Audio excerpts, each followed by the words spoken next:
Alasan lain kenapa saya waktu itu mau memilih untuk berorganisasi, karena istilah hard skill dan soft skill saya baru dapatkan ketika saya kuliah, ya.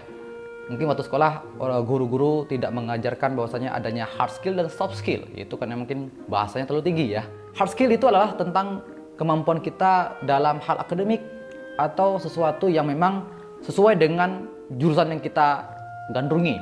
Saya jurusan fisika, maka ketika saya kuliah di kampus, di kelas, ilmu-ilmu tentang Newton, tentang dinamika partikel, kinematika, dan sebagainya, itu adalah hard skill yang memang nanti adalah sebagai dasar untuk saya nanti mengajar. Kalau saya sebagai seorang guru, maka itu yang akan saya ajarkan, udah jelas gitu kan. Nah, ada istilah soft skill yang jarang kali diceritakan oleh guru-guru saya ketika waktu sekolah dulu dan ketika di kampus, dan itu pun saya dapatkan ketika organisasi ya, ketika ada seminar yang dilaksanakan oleh organisasi, bukan dari kelas ya, tapi dari organisasi, memperkenalkan namanya soft skill. Nah, soft skill ini adalah tentang bagaimana kita menggunakan hard skill itu. Skill berbicara di depan umum, itu adalah soft skill. Skill bagaimana kita mampu memanajemen diri dan juga memanajemen orang lain. Skill bagaimana kita mampu mengedit video atau mempublikasikan ya, fotografi. Atau soft skill yang sekiranya bisa meningkatkan hard skill kita. Itulah soft skill yang barangkali ini jarang kali difokuskan untuk kita ditingkatkan. Nah, apalagi di sekolah kan jarang ada praktikum ya, gimana kita bisa meningkatkan soft skill. Nah, istilah soft skill ini itu digandrungin sama anak-anak organisasi. Kalau kalian aktif di organisasi, maka nanti kalian akan meningkatkan soft skill kalian. Nah, maka mereka mengatakan kalau organisasi itu kita nggak bisa sukses kalau hanya mengandalkan hard skill tapi juga soft skill. Nah, maka karena sering diceritakan, sering disampaikan oleh kakak-kakak tingkat, para motivator yang diundang oleh organisasi, akhirnya saya juga menjadi berpikiran, oh ya betul juga nih. Kalau saya hanya fokus ke belajar fisika saja, kalau saya nggak bisa menceritakan atau mengajarkan fisika itu kepada siswa saya, mungkin siswa saya akan tidak tertarik dengan pelajaran fisika. Kalau saya tidak punya kemampuan berbicara dengan bagus, itu kan soft skill ya, berbicara dengan tepat dan cepat, ya siswa mungkin akan jenuh dengan pelajaran fisika. Atau kemampuan negosiasi ya, ketika kita punya keinginan, karena kita nggak punya skill dalam negosiasi, maka kita barangkali akan nyerah. Kita punya masalah nih ya, dan harus dipecahkan kalau kita ketemu sama si A.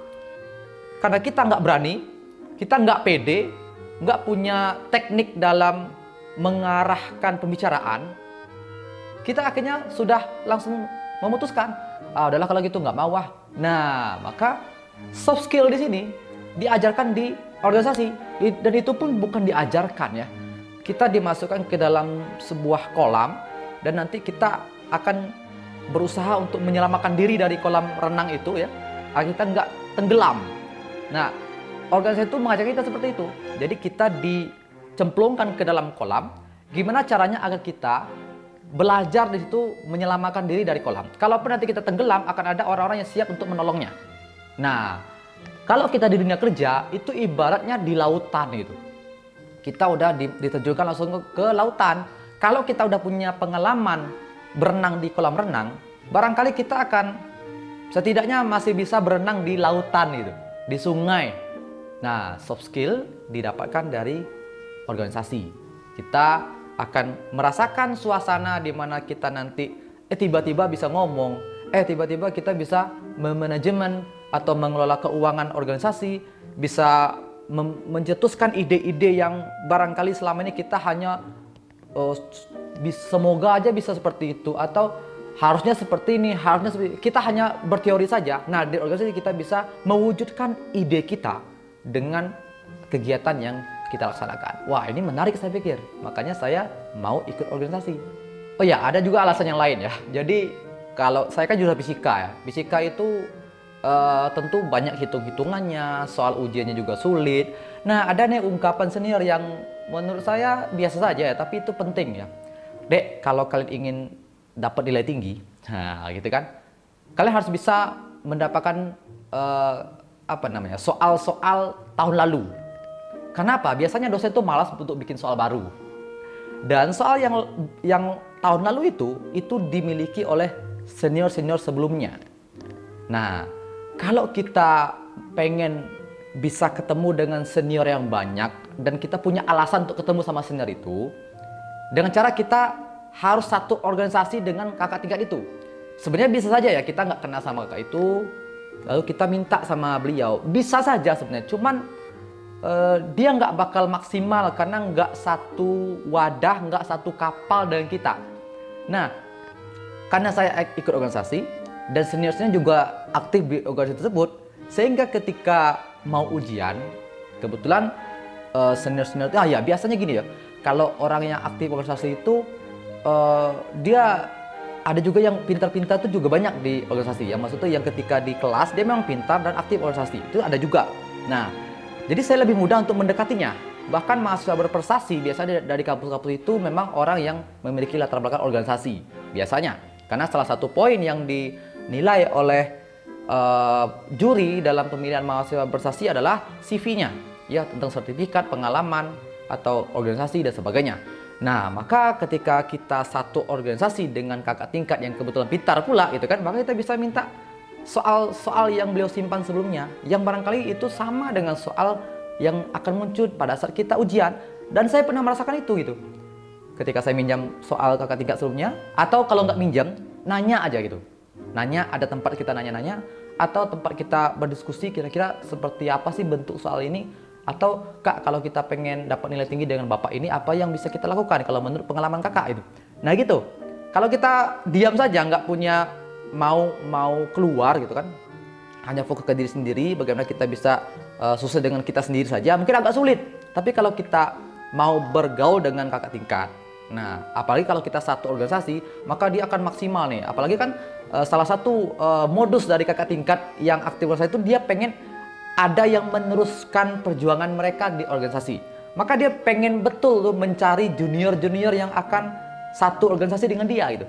Nah, kalau selaku junior kan, kita kan butuh juga dengan bimbingan dari kakak tingkat. Maka disitulah momen tempat kita untuk nanya-nanya soal-soal gimana. Dan itu salah satu modus juga saya waktu itu pengen aktif organisasi. Saya pengen dekat dengan kakak-kakak yang pintar. Dan nanti ketika mau ujian saya bisa nanya-nanya, kira-kira gimana nih tips untuk bisa dapat nilai tinggi dari dosen tersebut. Nah, ini barangkali bisa kalian tiru.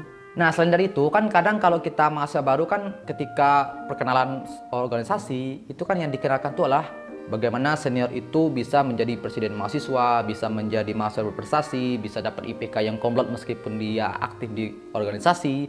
Nah, itu kan menjadi nilai jual lah bagi organisasi tersebut untuk kita tuh tertarik ikut organisasi tersebut. Nah, ketika ada salah satu organisasi yang saya tertarik adalah karena ada beberapa anggotanya itu ternyata bisa menjadi mahasiswa berprestasi, bisa menjadi presiden mahasiswa, bisa menjadi mendapatkan IPK yang tinggi, tapi dia aktif di organisasi gitu.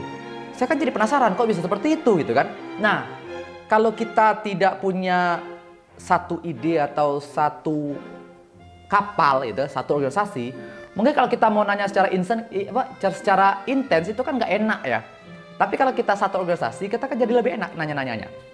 Misalnya dulu saya pengen betul tuh bisa keluar dari daerah saya tuh dengan naik pesawat atau bisa keluar daerah ya, nggak cuma nongkrong di situ aja, tapi dengan kita mewakili organisasi kita bisa pergi ke luar daerah, di luar dari daerah saya. Kan saya pengen tahu nih gimana caranya itu. Nah, maka saya mendekat kepada kakak-kakak tingkat yang dia aktif organisasi tersebut itu. Ya, saya bilang saya juga aktif di organisasi ini, tapi pengen ikut organisasi ini Kak, mohon bimbingannya. Nah, karena kita sering ikut organisasi, kita aktivitas organisasi itu kita ikutin terus. Kan akhirnya kita lama-lama dia kakak tingkat jadi kenal, kita juga jadi kenal. Akhirnya kita sering berdiskusi, Kak, gimana caranya biar bisa jadi presiden mahasiswa. Oh, nanti kakaknya ngasih tips seperti ini, kamu harus ikutin ini dan sebagainya. Atau Kak, gimana sih caranya biar kakak bisa tuh menjadi perwakilan organisasi ini untuk bisa agenda di luar gitu kan? Oh, nanti dikasih tahu ini. Nah, karena saya juga pengen nih keluar daerah, nggak cuma di daerah saya saja, maka saya ikutin cara-cara yang dilakukan oleh kakak tingkat itu. Nah, salah satu caranya yaitu tadi, kita punya organisasi. Kalau saya nggak ikut organisasi dulu, barangkali saya nggak bakal pernah keluar provinsi saya dengan gratis, dibiayai sama kampus, naik pesawat, mungkin nggak pernah gitu ya. Apa juga alasan saya keluar daerah? Mungkin saya bakal kuliah lagi, atau saya ikut pelatihan yang saya bayar sendiri, tapi dengan saya ikut organisasi, saya bisa keluar dengan gratis. Dan itu saya sudah berkali-kali, saya sudah lupa. Saking banyaknya. Maka oleh karena itu, kalau kalian yang punya motivasi untuk bisa jalan-jalan keluar tapi dibiayai sama kampus, nah ikut organisasi.